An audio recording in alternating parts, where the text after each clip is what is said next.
السلام علیکم ورحمۃ اللہ وبرکاتہ۔ میں ہوں عمران احمد مانی، آپ دیکھ رہے ہیں شائن ٹی وی اسلامک۔ میرے حضور نے یہاں تک فرمایا کہ جو شخص قرآن پڑھتا ہے اس کے لہجے میں لکنت کی وجہ سے یا عجمی ہونے کی وجہ سے وہ اٹکتا ہے اور اس کا لہجہ ٹوٹتا ہے، تو میرے حضور نے فرمایا اللہ اس کو دوہرا ثواب عطا کرتا ہے، ایک قرآن پڑھنے کا ثواب اور ایک اس کو اٹکنے سے جو تکلیف ہوتی ہے، تو فرمایا اللہ اس کا بھی اس کو ثواب عطا کرتا ہے۔ اور فرمایا یہ وہ پاکیزہ کتاب ہے کہ اگر تمہارا رب سے باتیں کرنے کو جی چاہے تو قرآن کھول کے بیٹھ جاؤ، یہ رب سے ہم کلام ہونا ہے، یہ اپنے رب سے گفتگو کرنی ہے۔ میرے حضور نے فرمایا کہ قرآن اللہ کی وہ لٹکتی ہوئی رسی ہے جس کا ایک سرا تمہارے ہاتھ میں ہے، دوسرا سرا تمہارے رب کے ہاتھ میں۔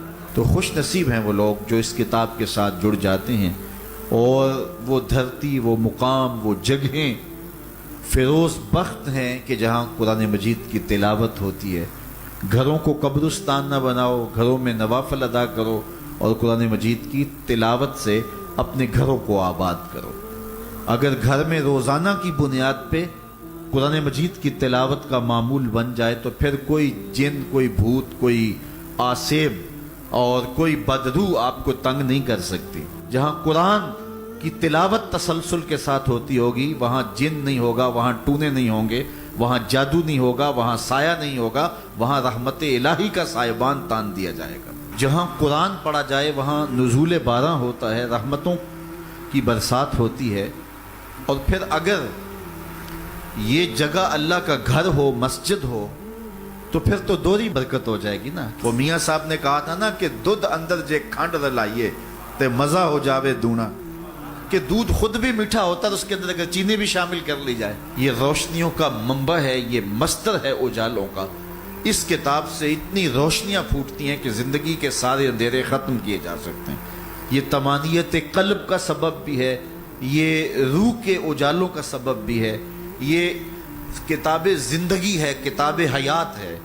اس کے بتائے ہوئے اصولوں کے مطابق اگر زندگی بسر کریں گے تو یہ زندگی بھی خوبصورت ہوگی، اور اس زندگی کے بعد ایک اور شروع ہونے والی زندگی ہے، وہ زندگی بھی خوبصورت ہوگی۔ قرآن قبر میں چراغاں کرے گا، قبر میں روشنیاں دے گا، قبر میں اجالا کرے گا۔ اس کتاب کے اندر ایسے ایسے شفا کے نسخے رکھے گئے ہیں کہ ہماری زندگی کے روز مرہ مسائل کا حل ہے۔ مثال کے طور پہ آج کل ہر بندہ معاشی طور پہ پریشان ہے، تو سورہ واقعہ صرف 3 رکوعوں پر مشتمل ہے۔ اگر یہ معمول زندگی بنا لے تو سورہ واقعہ جہاں ہوگی وہاں نحوستیں اور بے برکتیاں نہیں ہوں گی۔ سورہ یاسین پڑھو گے تو بے پناہ برکتیں اس کے دامن میں رکھی ہوئی ہیں۔ اسی طرح سورہ اخلاص صرف 3 مرتبہ پڑھیں گے تو پورے قرآن پڑھنے کا ثواب نصیب کر دیا جائے گا۔ ایک شخص حضور کی خدمت میں حاضر ہوا اور اس نے حضور سے کہا کثیر العیال ہوں، ذرائع آمدنی بہت تھوڑے ہیں، تو میرے لیے کوئی دعا کیجئے، کوئی مجھے نسخہ بتائیے۔ تو آقا کریم نے اس کو جو نسخہ بتایا سنا۔ فرمایا جب گھر جائے تو گھر والوں کو السلام علیکم کہہ دیا کرو۔ یہ کتنا سوکھا نسخہ ہے اور کتنا اچھا وظیفہ ہے، گھر والے بھی خوش، اللہ رسول بھی خوش۔ اس کے بعد ایک مرتبہ سورہ اخلاص پڑھ لیا کرو، غربت توڑ نسخہ۔ جب بھی گھر جاؤ السلام علیکم، اس کے بعد ایک مرتبہ سورہ اخلاص۔ اور میرے حضور نے فرمایا کبھی ایسا ہو کہ تو گھر جائے، گھر میں کوئی بھی موجود نہ ہو، تو فرمایا عمل چھوڑنا نہیں، فسلم علیہ، پھر مجھے سلام کہہ دینا۔ وہ اپنے نام لیواؤں کو تنہا چھوڑتے کب ہیں، جہاں ہم دم نہ ہو کوئی وہاں سرکار ہوتے۔ وہ کہتے ہیں میں عمل شروع کر دیا، گھر جاتا السلام علیکم، اس کے بعد السلام علیکم کے بعد میں سورہ اخلاص ایک بار پڑھ دیتا۔ اس عمل کی برکت سے میں نے تو امیر ہونا ہی ہونا تھا، میرے ہمسائے بھی امیر ہو گئے، میرے ہمسائے بھی امیر ہو گئے۔